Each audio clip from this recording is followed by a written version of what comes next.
ସ୍ୱାଧୀନତା ଦିବସ ଭାଷଣ।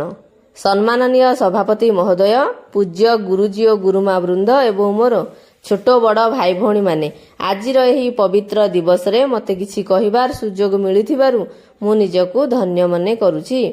ସ୍ୱାଧୀନତା ଏବଂ ସ୍ୱତନ୍ତ୍ରତା ପ୍ରତ୍ୟେକ ବ୍ୟକ୍ତିର ଜନ୍ମଗତ ଅଧିକାର। ପ୍ରତ୍ୟେକ ବ୍ୟକ୍ତି ଚାହେଁ ଯେପରି ସେ ଏକ ସ୍ୱାଧୀନ ଜୀବନ ଲାଭ କରିପାରିବ ଏବଂ ଏହି ସ୍ୱାଧୀନ ଜୀବନ ସେତେବେଳେ ସମ୍ଭବ ହୁଏ ଯେତେବେଳେ ସେ ଏକ ସ୍ୱାଧୀନ ରାଷ୍ଟ୍ରରେ ବାସ କରେ। ଆମେ ବର୍ତ୍ତମାନ ଏକ ସ୍ୱାଧୀନ ରାଷ୍ଟ୍ରରେ ବାସ କରୁଅଛେ, କିନ୍ତୁ ଆମ ଶସ୍ୟ ଶ୍ୟାମଳା ସୁନ୍ଦର ଭାରତବର୍ଷ ମଧ୍ୟ ଇଂରେଜମାନଙ୍କ କବଳରେ ଦୀର୍ଘ 200 ବର୍ଷ ଧରି ପରାଧୀନତାର ବେଡ଼ିରେ ବନ୍ଧା ଥିଲା।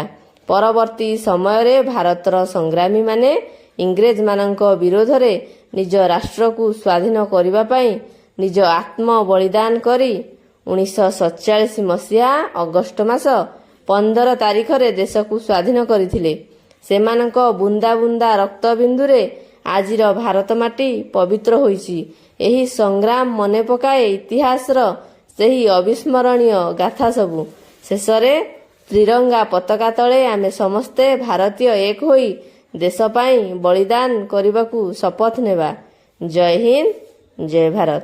ଯଦି ଭିଡ଼ିଓଟି ଆପଣମାନଙ୍କୁ ଭଲ ଲାଗିଥାଏ ତାହେଲେ ଆମ ଚ୍ୟାନେଲକୁ ସବସ୍କ୍ରାଇବ୍ କରନ୍ତୁ, ଭିଡ଼ିଓଟିକୁ ଲାଇକ୍ କରନ୍ତୁ ଏବଂ ଆପଣଙ୍କ ସାଙ୍ଗମାନଙ୍କ ସହିତ ସେୟାର କରନ୍ତୁ। ନୂଆ ଭିଡ଼ିଓ ଦେଖିବା ପାଇଁ ଯୋଡ଼ି ହୋଇ